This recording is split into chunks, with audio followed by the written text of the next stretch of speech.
So it was 2006, and I was studying abroad in Australia. And I was starting a research paper about a small island off of the East Coast. And I did what most people do nowadays when we start research papers. I looked on Wikipedia. So I'm looking on Wikipedia, and I'm scrolling through the page, and I noticed that there's an error about one of the Aboriginal tribes that I knew lived on the island and whom I had met.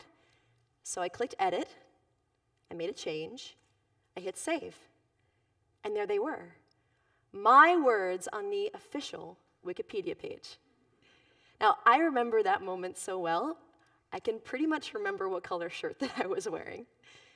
But what I remember the most is the feeling that I had. I felt excited. Here I was, a lowly student who was contributing what I knew to a place where I knew it could make a difference. I was, with a click of a button, adding to and enhancing the world's knowledge about this place. Now, as many of you know, on Wikipedia, anyone can create and edit articles.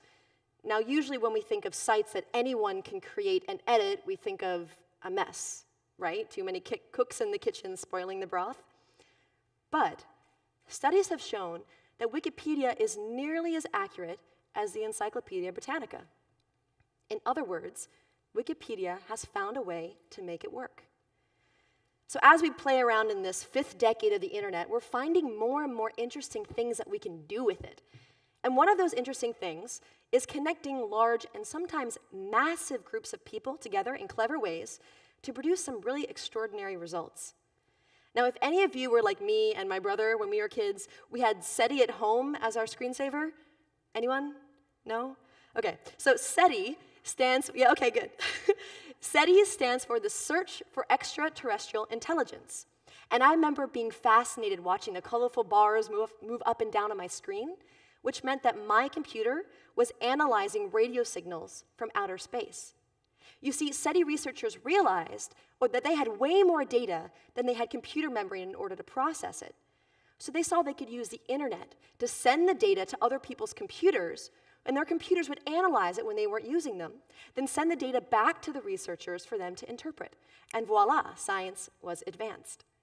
Now, soon the model changed from harnessing people's computers to harnessing their minds.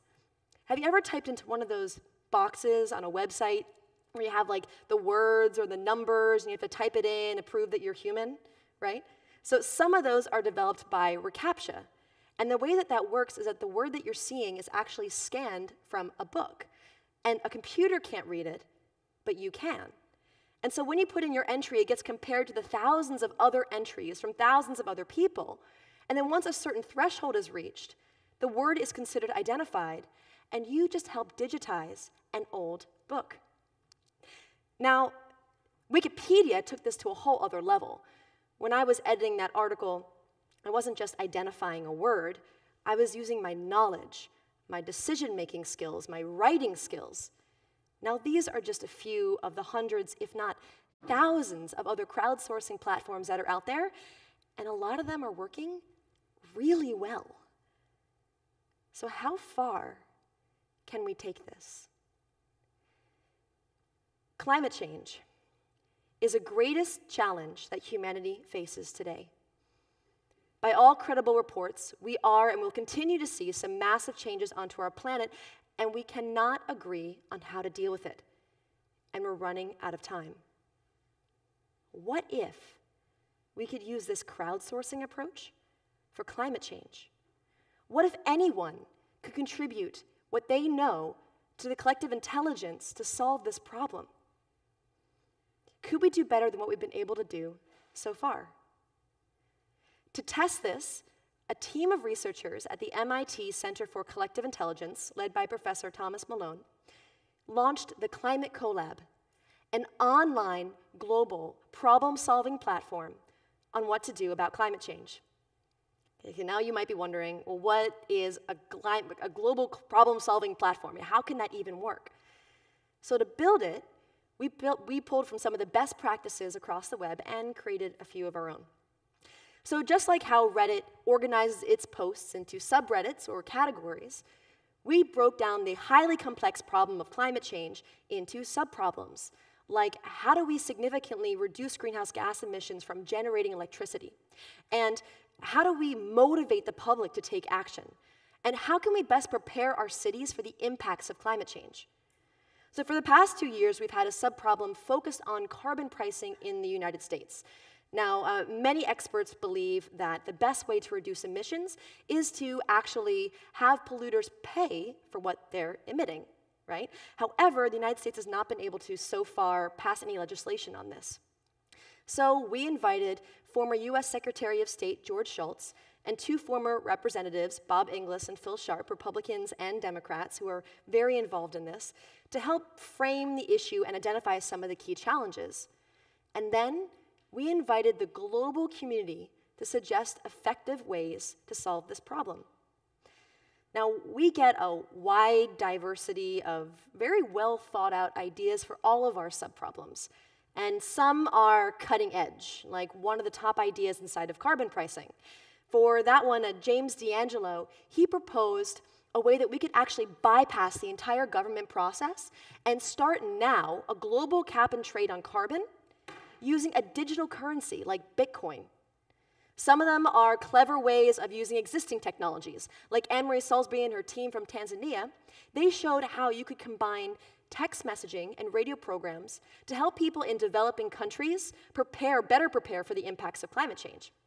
Some are business ideas. Now, cement production is a huge contributor of greenhouse gases. And so Victor Blanco from Venezuela showed his business strategy on how you can cost-effectively recycle cement in developing countries. And some are things that are relatable to you and me, like Keith Brower Brown, who developed a map that would show you the impact that climate change is predicted to have on your personal property, your home, your town, and your business. Now, all of these ideas are subject to the scrutiny of not only the experts that we have invited, but also to the community at large.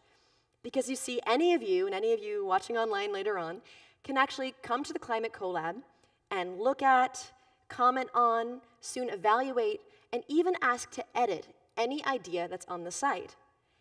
And actually, we've even had people meet each other on the Climate CoLab and develop ideas together, like top ideas together, without having never met in person. So some of these collaborations happen organically like those, but some we help set up. So for example, we have a specialized team that actually help idea authors assess and estimate the impact that their idea will have on greenhouse gas emissions. There's a team that we call catalysts, who are professionals from around the world who pick a subproblem and then agree to comment on every idea submitted inside of that problem. We invite a team of experts for every subproblem to give feedback and also to pick the ones that are the most promising. And we have over 130 people who work 2 hours a week to monitor the discussion boards, to organize the experts, and to make sure everything happens on time. And all of these people, even the team leaders, are volunteers. And almost none of them will meet in person. So now we have nearly 50,000 people who have signed up to be free members of the Climate CoLab. And they represent almost every single country in the world, and they've submitted over 2,000 ideas. Some authors of the top ideas, like Danielle DeHaan from Boston and Jeffrey Hay from Calgary, Canada, have left their jobs to spend more time really working on fleshing out their ideas and putting energy behind it. Some of our authors, like Peggy Liu from Shanghai and James D'Angelo of the carbon pricing proposal, have been recognized in national and international news media. Now, one of my favorite stories is about Dennis Peterson. So Dennis is a software engineer from North Carolina, and he calls himself an amateur when it comes to climate change. Still, he proposed a global plan to reduce emissions that was actually rated as the top idea. And he's gone on to have 3 other top ideas, more than anybody else on the platform. So we invited Dennis and other authors of top ideas to meet in front of members of the US Congress and the United Nations, and we invite the authors of all the top ideas to come to MIT each year where they can share their work and connect with people who can help accelerate it. I never forgot the moment that I made that edit on Wikipedia. And I recently realized it was because I felt like I was a part of something bigger, part of a global community, that finally the world was working together to do something really great. The Climate CoLab is that, for climate change. But not just for climate change. Imagine if we took what we're learning and applied it to other big problems, like healthcare, poverty, hunger.